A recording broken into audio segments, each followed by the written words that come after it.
মূত্র বিসর্জন করে সে এখানে বিনামূল্যে সে বিসর্জন করতে পারে এবং সে নিজ থেকে তৃপ্তি পেতে পারে যে এখানে একটা সময় স্বৈরাচাররা এখানে ছিল।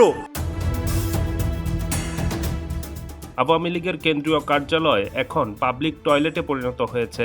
এক সময়ের রাজনৈতিক ক্ষমতার কেন্দ্রবিন্দু গত 4 মাস আগেও যেখানে প্রবেশ করতে লবিং করতে হতো, এখন প্রবেশ করা তো দূরের কথা, দুর্গন্ধে এর সামনে দিয়ে হেঁটে পার হওয়াও যেন দুষ্কর।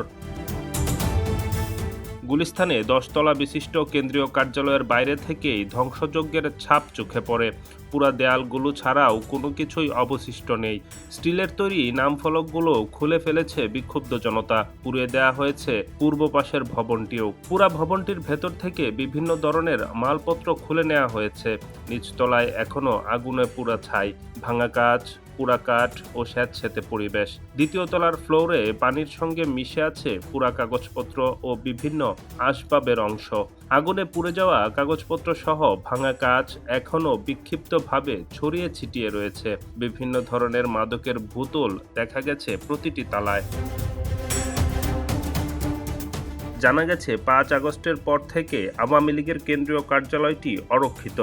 দলের কোনো নেতাকর্মী আর কার্যালয়ে আসেন না, ফলে মাদকসেবী সহ ছিন্নমূলের অনেকেই সেখানে অবাধ প্রবেশ করেন। কার্যালয়টি নিচতলা পরিণত হয়েছে পাবলিক টয়লেটে। বিভিন্ন জায়গায় যেখানে প্রস্রাব পায়খানা শোধনাগার আছে সেখানে আপনার 10 টাকা করে টিকিট লাগে, কিন্তু এখানে যদি সে মূত্র বিসর্জন করে সে এখানে বিনামূল্যে সে বিসর্জন করতে পারে এবং সে নিজ থেকে তৃপ্তি পেতে পারে যে এখানে একটা সময় স্বৈরাচাররা এখানে ছিল। এখান থেকে দেশকে তারা অপ্রীতিকরভাবে পরিচালনা করেছে।